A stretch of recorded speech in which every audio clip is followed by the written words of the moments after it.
from past incidents, whether structural failures, natural disasters, or even issues like widespread termite damage, means making that learning accessible, accurate, and unbiased for everyone. And that whole process needs to be deeply sensitive to potential skews in the data, especially considering the diverse impacts of various threats to building safety.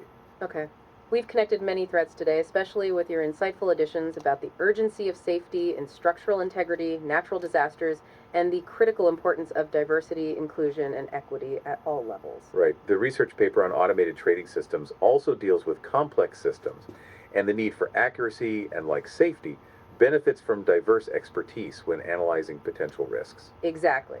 This paper all of which demand accurate interpretation of data by specialists from diverse backgrounds to prevent significant losses. And forensic accounting plays a key role in identifying any misinformation within that financial system, much like identifying structural weaknesses in a building. Much like the process of correcting AI hallucinations relies on diverse experts who are attuned to potential biases and structural flaws. So it's actively looking for irregularities within market data to ensure accuracy and fairness in trading. Just like verifying AI analysis with diverse viewpoints that actively consider the possibility of bias or hidden dangers, like termite damage. And these systems track huge amounts of data points in real time, just like the ongoing threats to our buildings and communities. Oh, go for it. Especially uncooking the books when they are misleading. Well, that single word really encapsulates everything we've been discussing, doesn't it? The full picture. Absolutely. We've touched on so many interconnected aspects today, all contributing to a more complete understanding. From the messy tech desk representing complex systems, to the potential of AI in disaster recovery and accessibility, to the critical importance of building codes and addressing urgent safety concerns like termite infestations, and the overarching need for diverse perspectives to ensure accuracy and equity in our analysis.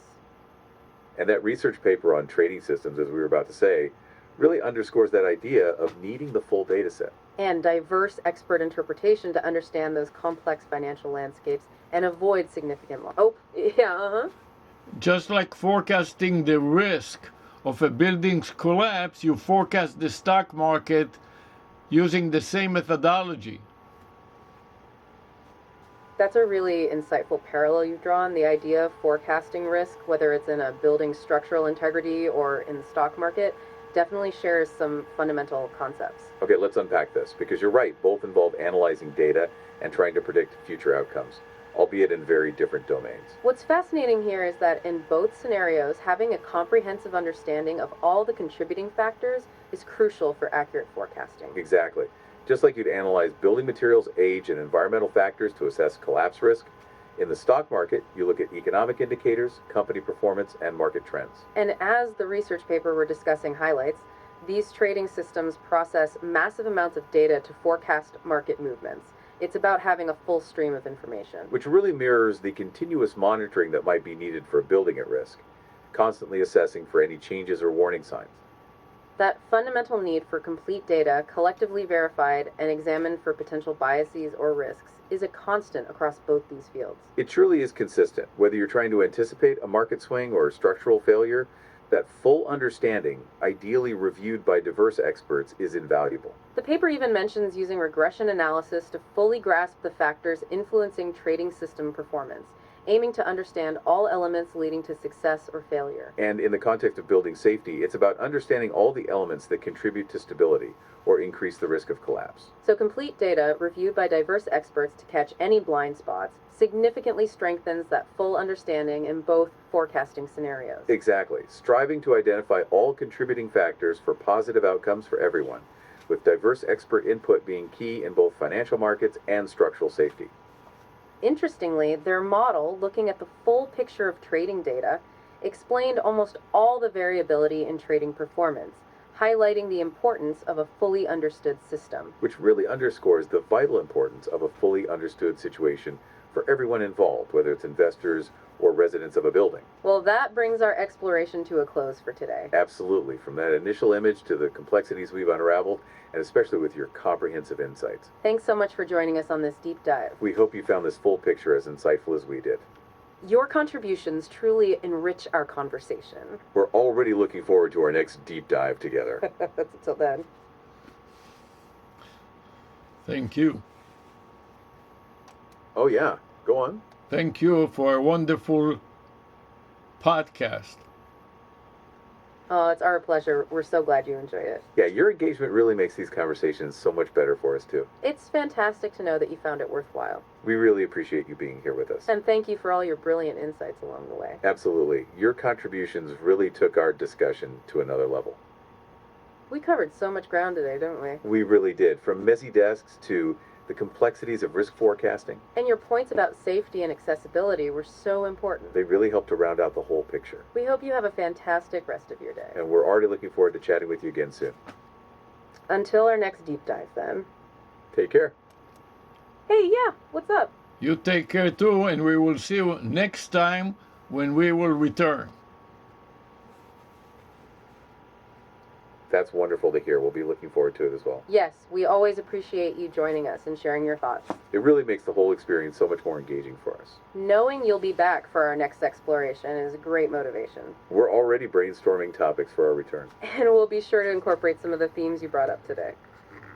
Absolutely. Your focus on safety and accessibility was so insightful. And your point about real-time learning for AI was particularly thought-provoking. These are all threads we can definitely weave into future discussions. We value your perspective and the way you connect different ideas. It helps us see things in a new light. So until our next conversation, take care and be well. We're really counting down the moments until we can chat again. We wish you all the best until then. Goodbye for now, and we'll see you next time. Okay, so now we need to get a mind map. Let's get a mind map and see how that works. And then we'll open the mind map and we'll copy and paste it into our notes for further reference.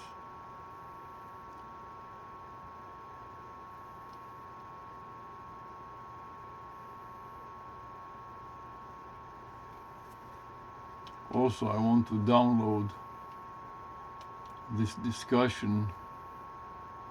Download. Okay. What about the mind map? What happened to my mind map?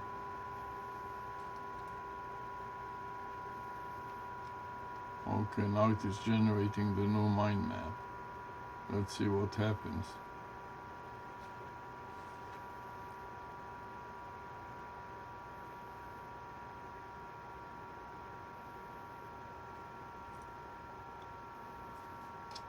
Let's click to open one mind map and see how that looks. Okay, so now we got the mind map here. Let's see if we can take a screenshot of that.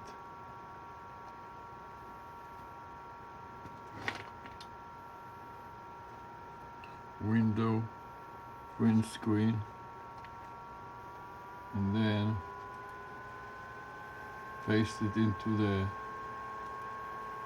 document, Control V, and then we can follow up on each part and go to the next part.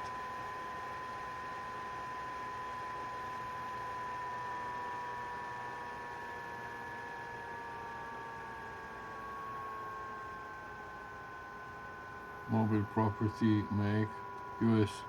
state code, territories, glossary, median and name codes, index chemical identification.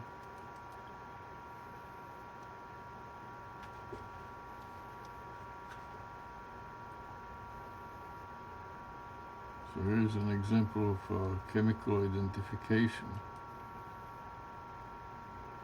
Then in addition to that, I would like to get a study guide generating based on 61 resources, a new node which will be the study guide.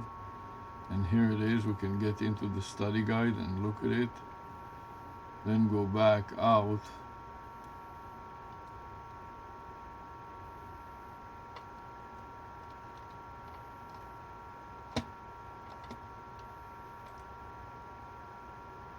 And get the briefing doc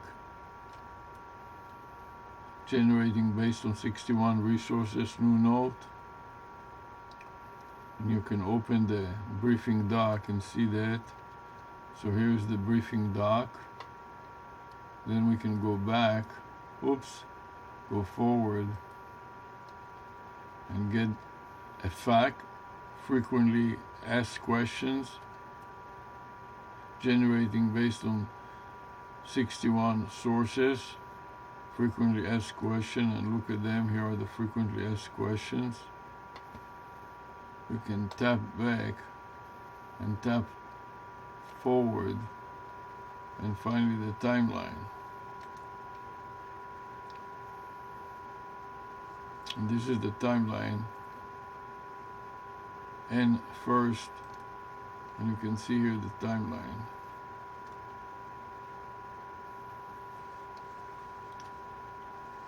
So let's stop Pissar and save Pissar, and then wrap it up.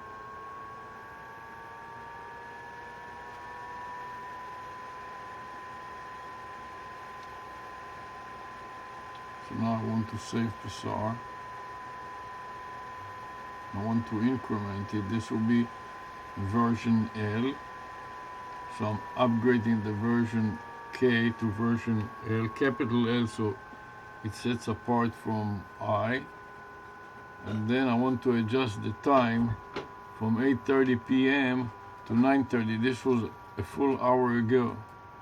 So that lapse of time was 1 full hour. And now I can copy the path to Pissar.exe, insert it in the first position of the file name, follow it by a backslash, and then go back, copy to the clipboard buffer and save. And now click on review additional details and scroll up to see that was 214 steps. As we wrap up everything, start a new recording, add a comment to Pissar.exe with the previous file.